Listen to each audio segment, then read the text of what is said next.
You remember the night your words echoed against empty walls, how every syllable of apology bounced back at you, untouched. You felt the brittle fracture between intent and impact. The moment the world stopped caring about your story. That betrayal didn't arrive with fireworks. It slipped in beneath your skin like a whisper, leaving you unsettled, exposed. It's a familiar scene.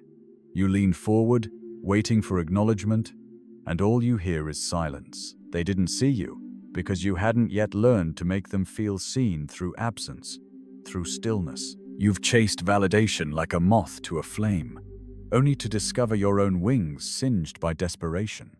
Every apology you accepted became another tether, every excuse a reminder that you surrendered first. But here's the paradox. Power doesn't live in action. It lives in restraint, in the cold pause before you speak, in the unspoken truth that your worth isn't a question to be answered by others. You'll never hear it from them. You must become the proof. Listen to that silence. It's the echo of respect you've never demanded. It's the invitation to rewire your instincts, to stop reacting, to start observing. Notice how they shift when you withhold your reaction, how uncertainty creeps into their certainty. That moment when they hesitate is your true breakthrough. If you've ever felt the sting of being overlooked, hit subscribe, embrace the clarity that follows. Here, we're not looking for comfort. We're carving eliminations, leaving the chaos behind. Because when you stop pleading for space, they learn to make room for you. No more chasing warmth in their cold eyes. No more explaining yourself to people who only heard what they wanted. Your value must be self-evident, silent, undeniable, unassailable. You felt the weight of every expectation pressing into your shoulders, an invisible hand bending your spine. They whispered behind your back, traded stories of your kindness as if it were weakness. You absorbed their gossip like a sponge, hoping your next act would cleanse the stain. But every gesture of goodwill only crystallized their contempt, proof that you'd let them define your value. They called you predictable when you always agreed. They called you naive when you forgave. They called you quiet when you retreated into thought. Each label was a wire wrapped tight around your jaw, forcing you to speak through code they could decode. They wanted you in a box, neatly labeled, so they could never fear the unknown. Then one afternoon, you realized you'd become the curator of your own humiliation. You policed your tone, smoothed your words, dialed back your presence, to avoid conflict only to discover conflict found you anyway. It thrived on your compliance. It grew in the cracks you left unguarded. And still, you thought compliance was your shield. When they tried to pull you back into their orbit, you chose absence. You let the conversation die at the edge of your lips. You let the hourglass fall empty without speaking. In that omission, you found power. They reached out unsteady, their confidence fractured by the void you created. Suddenly, the silence was too loud an accusation that they'd been taking you for granted. It wasn't vengeance. It was precision. You learned that absence speaks in volumes. It read them like a sentence they couldn't dismiss. They scoured your last reaction, hunting for the offense you refused to deliver. You sat still, a marble statue in perpetual watch. They stumbled on their own words, uncertain whether to advance or retreat. That hesitation was your first victory. You observed them recalibrate. In conference rooms, at dinner tables, in hushed corners, they scanned for the old you, the easy target. They pounced on ghosts, but the person they thought they knew had already vanished. You were no longer the same calibration of need.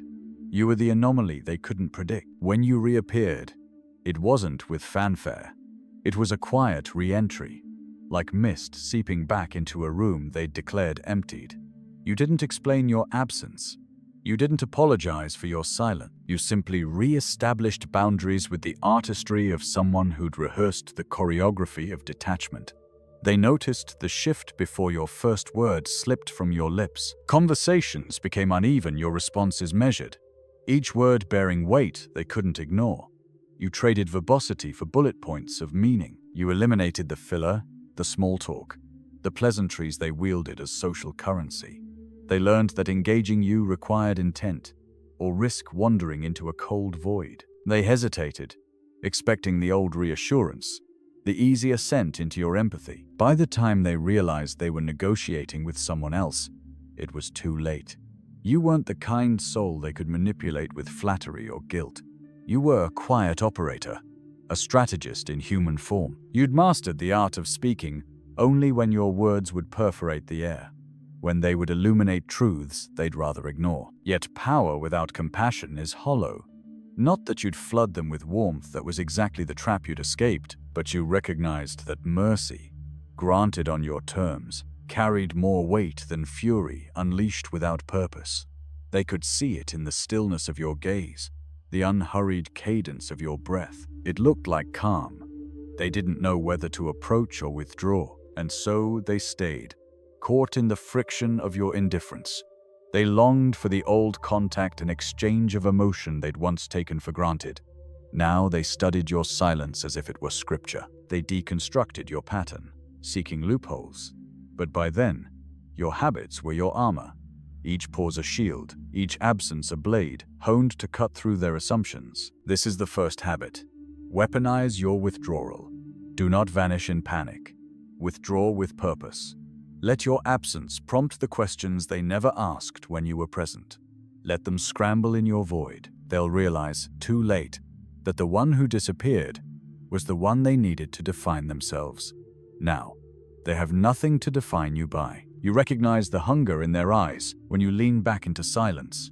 They ask for permission to speak, scanning your face for an opening. In that moment, your stillness becomes gravity they're drawn into your orbit.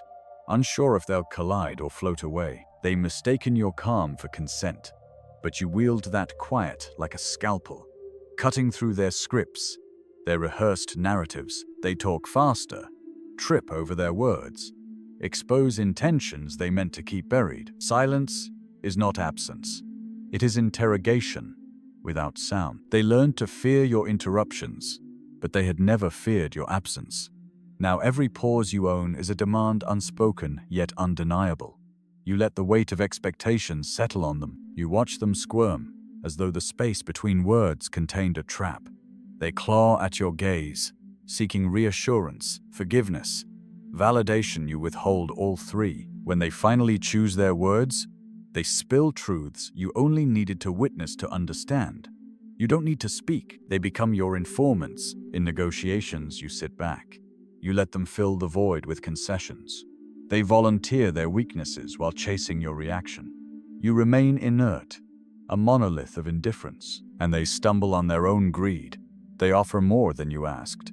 They reveal what moves them, what they truly fear losing. You catalog it mentally, without emotion, without judgment. Knowledge is power, but unearned knowledge forced from them is domination. Yet most people mistake speech for strategy. They think talking is doing. They don't see that the words they fling into the void become echoes you can recall at will. You harvest every misstep, every half-truth, every fevered confession. Later, when you choose to speak, you do so with surgical precision. You dismantle their stories with fragments of their own making. They cannot accuse you of misquoting because it was their voice you replay. You puncture their facade. This is the second habit. Silence as authority. Silence isn't absence of communication. It's the communication. It amplifies what they say, forces honesty, commands presence. They cannot hide behind noise when you let the emptiness speak for you. They learn that the most disarming response is no response, and that the most powerful statement is stillness itself. Once they solided through the void, they emerge raw. They've bared their strategy, their desperation, and you collect it like tokens. Their intent becomes your map. From that moment on, the game shifts. You've extracted their playbook. You don't need to guess what they'll do next, they told you. All you must do is watch. So you stand at the table again. The conference room feels smaller, stifling. They expect your compliance, your willingness to fill the gaps. You sit, shoulders relaxed, letting your presence consume the space they once thought safe. Your silence drapes the room like a curtain, announcing that the performance has ended. They shuffle papers, adjust ties, attempt small talk predictable. You stay still, eyes unblinking. They backtrack, seeking clarity, concessions, empathy. You deny them once more, and with every denied request, every unfilled expectation, they crumble a little more. Their confidence fractures in the sound of your inertia. They realize you are not a mirror for their reflection. You are the void into which their carefully crafted personas tumble and shatter. When they leave, they carry with them an uneasy quiet. They hear your silence long after you've left the room. You use this power sparingly. Not every moment demands interrogation. But when stakes are high, when you need truth, leverage, control, you weaponize the hush. You become the event horizon that swallows their tactics, leaving only vulnerability behind. And in the aftermath, you speak. But your words are not cries for attention. They are verdicts delivered with crystalline precision. They land with weight because they were earned in the void. They land with consequence because you've already demonstrated the cost of taking your presence for granted. This habit rewires the world's reaction to you. They learn that silence is not passive. It is the ultimate statement of power. When you choose to break it, it resonates like thunder in clear skies. They remember who holds the thunderbolt. They flaunt certainty until you trace your finger across their veneer. They project strength until you shrug at their demonstrations. They gamble on your predictability. You recalibrate in real time. Unpredictability is not chaos. It's the calculated refusal to be catalogued. They learn that you are fluid, a dark water that shifts shape to the container you present but never becomes contained. Observe the pattern they impose. Morning check, ins, social niceties, rehearsed compliments. Each ritual maps onto your behavior, a grid they use to navigate you. You let them follow at first, like a shadow tracing your steps. Then you adjust your pace. You pause mid-gesture, reverse course without explanation, introduce an unexpected question. They stumble, disoriented by the lack of script. Their reflex is to apologize, to recorrect. You don't let them. You let the confusion linger. In that gap, you reveal possibility. They realize they never truly knew you.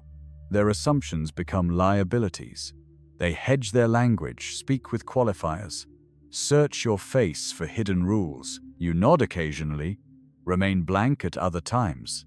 You speak plainly when it serves you, cloak your tone when it doesn't. They learn that the person sitting in front of them is not a projection board for their desires, but a living enigma. This is the third habit. Master unpredictability. It's not about playing games. It's about eliminating patterns they can exploit. It's about resetting the balance of power every time they think they've found the switch. They will never learn your next move, because it doesn't exist until you decide. In personal relationships, you refuse the weekday check-ins that have become chainmail. You answer late when it suits you, or don't answer at all, leaving the blue text ominous with possibility. They question if something's wrong. Good. Anxiety is respect when wielded properly. You invite them to act, not to demand your attention. You flip their expectations. You make them earn the next word. At work, you slip in before the meeting. Take a seat at the edge of the table. You greet no one. They fill the silence with introductions, updates, their eyes darting. When they expect you to conform, you shift the format, ask a direct question, suggest a change in agenda, lean back as if you're waiting. They scramble to respond. They propose new strategies simply to fill the space. Their spontaneity becomes a raw material you mold. They think it's their idea. It's yours. Unpredictability breeds respect. They learn to prepare for the worst because they cannot prepare for certainty. They stop assuming you'll respond the same way twice. They play with caution, mindful of your potential shift. You don't reveal your hand until the stakes demand it. When you do, the impact is amplified by the vacuum you've created. No sympathy for those who expect consistency. Consistency is the map to your defeat. When they chart your course, they know which coordinates to strike. You become a tempest, calm one moment, swirling the next. You're not performing, you're devoid of performance. You're responding strategically to each moment, not to a script. They'll claim you're erratic. Let them. Erratic is the adjective of the undictated. Unpredictably kind, unpredictably distant, unpredictably probing. Their labels betray their fear. They fear what they can't forecast. They fear the freedom of not knowing the next move. They might test you. They might schedule a spontaneous lunch or send a flurry of messages to break your pattern. You reject the test. You respond on your terms, or you don't respond at all. You honor no calendar but your own discretion. You answer the invitation you've decided to accept and disregard the rest. Behind this habit is discipline. Unpredictability without self-control becomes madness. You decide where to allow pattern and where to obliterate it. You guard the mechanism. Only you know the code. So, you live like a secret, some days silent, some days incisive, some days shifting the terms of engagement entirely. You become the anomaly they can't ignore. They talk behind your back, fret over what moved you. Their energy feeds your power because they are exerting force, trying to break your form. And you remain solid. Remember, the unknown is your ally. It unsettles their confidence.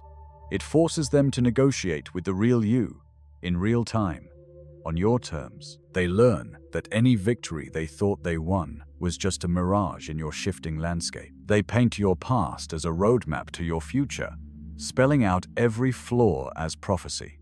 They iterate the same stories, convinced that if they repeat enough, you'll accept their verdict. You let them speak. You let their narrative unfurl like a thread. And then gently, without rancor, you pull the tape, unravel their story from the spool. You don't argue facts. You disarm their premise by refusing to validate their assumptions. In the empty space they leave, you plant a different seed. You watch as they lean forward, searching your expression for agreement. You offer none. Instead, you allow an unspoken question to hang between you. Whose truth matters most? They shift uncomfortably, realizing they've assumed your consent for their version of events. You slip in with a single detail, an observation so innocuous it evades defense. They cling to their narrative, but it buckles at the corners, revealing gaps they never noticed. Your added fragment becomes the fulcrum that tips the story. This is the fourth habit. Seize the narrative. Your silence gave them space to speak. Now, your voice reshapes their entire story. You don't correct. You reframe. You introduce a detail that dissolves the axis of their argument. They can rebut, but now they fight on ground you chose. They flail because they never saw the battlefield shift. They defend a premise you quietly displaced. In personal confrontations, they recount your missteps as if rehearsed. They circle back to the same grievances, hoping repetition will convince you of your guilt. You let them circle. Then you interject a memory they overlooked, one where their tone shifted, their patience snapped. You recount it plainly, without venom. Their eyes widen. The monologue they practiced devours itself. They're held captive by the discrepancy between their script and your recounting. You own the narrative now. At work, they circulate emails laced with half-truths about deadlines you missed, budgets you refused to sign. They expect you to clear the rumor with proof. Instead, you compose an email that doesn't deny, but clarifies. Your version omits key milestones. You list dates they forgot, details they glossed. No apology, no defense. You create a new document for them to read, one they can't dismiss because it's bulletproof. They resent it, but behind their anger, they recognize the truth. They'll return with new drafts, eager to reinstate their version. You treat each as an iteration of the same lie. You adjust your response accordingly, never the same way twice. Each reply introduces a nuance that digs deeper into their flawed premise. They tire of the back and forth, knowing they can't win. They begin to avoid the topic altogether. The silence that follows is your sign. You've reclaimed control of the narrative. Yet narrative control isn't about gaslighting. It's about removing yourself from the mythology they build around you. They'll always try to define you through their lens. You refuse the lens. You hold up a mirror. You reflect back not what they see, but what you've decided to reveal. It's the same mirror they used only you. Now decide the angle, the light, the truth. Rarely do you have to speak. Most of the battle is won when they envision the redrawn landscape. They sense the shift before words form. They adjust strategy avoid the topic, rewrite their own emails in fear of your next move. You become the editor of their stories, the quiet author behind their dialogue. They're left wondering how you slipped into their text so seamlessly. This habit reshapes every interaction. It forces them to build narratives that can survive your gaze. It teaches them to question the stories they tell themselves about you. When they next try to justify their stance, they self-monitor, wary of the mismatch between narrative and reality. You've taught them the cost of misrepresentation, and when the final word is spoken, it reverberates with authority because you wielded the silence, the pause, the precise detail.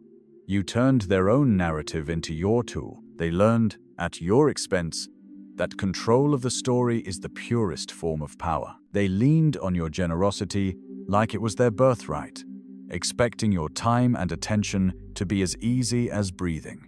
You shifted that expectation. You offered presence only when it served the bigger picture. No explanations, no apologies. They noticed the difference before you spoke. Your presence became currency stamped with value. When you entered the room, they paused mid-conversation, as if checking their notes. You mastered the fifth habit. Cultivate impenetrable presence. It isn't about filling the silence with charisma. It's about occupying space so wholly that they sense your command in the air. You move slowly, deliberately, each step an announcement. When you stand beside them, they feel the weight of your attention as power, not courtesy. It looks like calm, but it's calculated. They learn that being near you is an invitation to honesty and risk. Next, you discovered how to redirect emotional energy. They threw their frustrations at you like stones, expecting you to flinch. Instead, you caught each one in your palm and rolled it like a pebble, sending it back with altered trajectory. Anger became curiosity. Desperation became reflection. You didn't absorb their chaos. You transformed it. That's habit 6. Emotional alchemy. You pivot their outrage into self-exposure. They end up revealing what moves them while you remain an observer. They'll storm a conversation loaded for conflict. You invite them in with a neutral question, one that seems innocuous but demands clarity. As they unpack their fury, their volume drops. The air clears. They stand naked in front of you, examining why they came so prepared. Their hostility turns inward.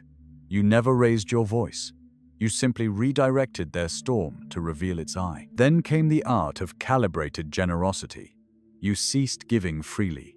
You learned to time your concessions and kindness so precisely they felt earned, not owed. You offered a small piece, just enough to keep them invested, but never the whole. People remember scarcity.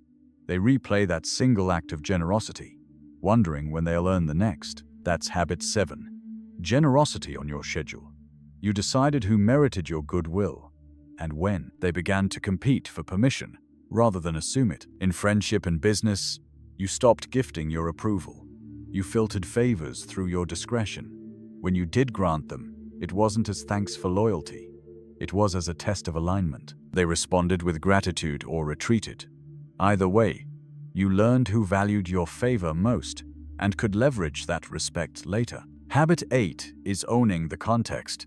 They framed situations to trap you. Remember when you said, "You promised"? You leaned into the context they laid, then reconstructed it on your terms. If they quoted your words, you quoted them back.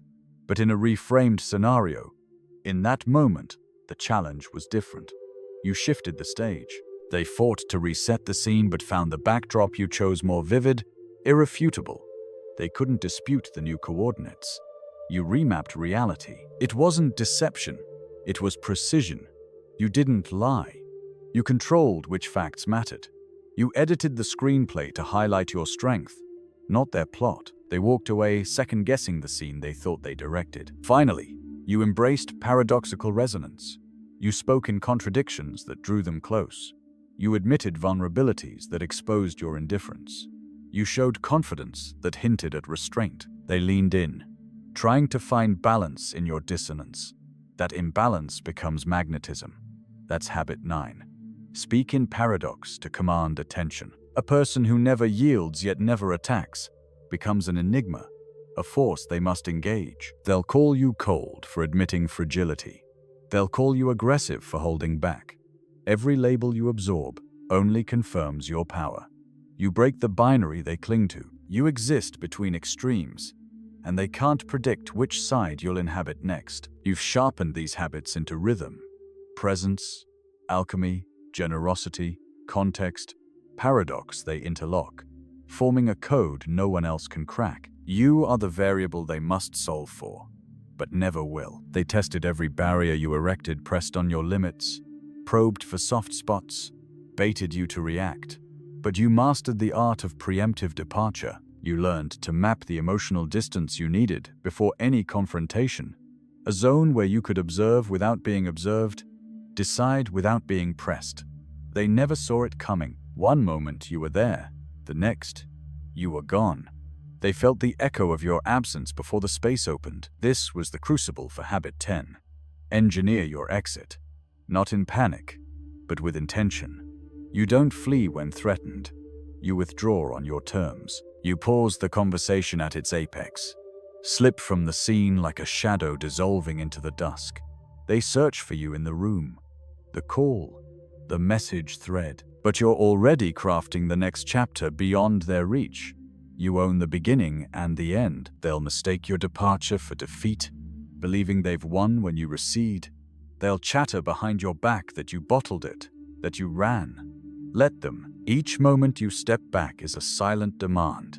Engage on my ground, in my time frame, with my rules, or accept my non-existence.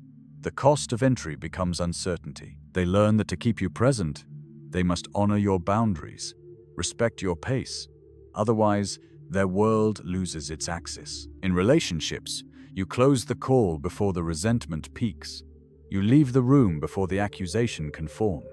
You disengage from the group chat when gossip swirls. They scramble to fill the void, or they let the conversation die and realize too late that your presence was the catalyst. They sit with the questions you refuse to answer. They learn that to summon you back, they must speak with integrity, not rancor. At work, you walk out of the meeting that offends your principles. You stop the email chain that spirals into bad faith. You don't wait for approval to depart. You take the initiative. They scramble for continuity in your absence, urgent calls, follow-ups, explanations. But the silence you leave behind is precise. It communicates more than any justification. It presses them to reconstruct the dialogue on terms you'll consider. This exit isn't an escape, it's leverage. You engineer it so that your departure shifts the power dynamic, forcing them to negotiate to bring you back. They won't offer compromise lightly. They won't gamble on your return without concessions. They'll recalibrate their approach, their tone, their demands, knowing the price of disregard is your silence given shape, your absence made real. Yet the exit must be calibrated. Too often, people abandon the field without strategy, leaving loose ends that damage their cause. You close the loop. You send a final message, a statement distilled to its essence. No excuses. No defensiveness, just a marker on their map. Here lies the boundary. They reread it, measuring their misstep. They feel its precision as a reprimand, not a plea. And when you return, it's not with fanfare. It's with the quiet re-entry of someone who vanished and reappeared by choice. You've tested the ground, and only now do you decide it's stable enough to stand on. They receive you with cautious respect, because they remember the gap you carved. They know you can slip away again at the next sign of disrespect.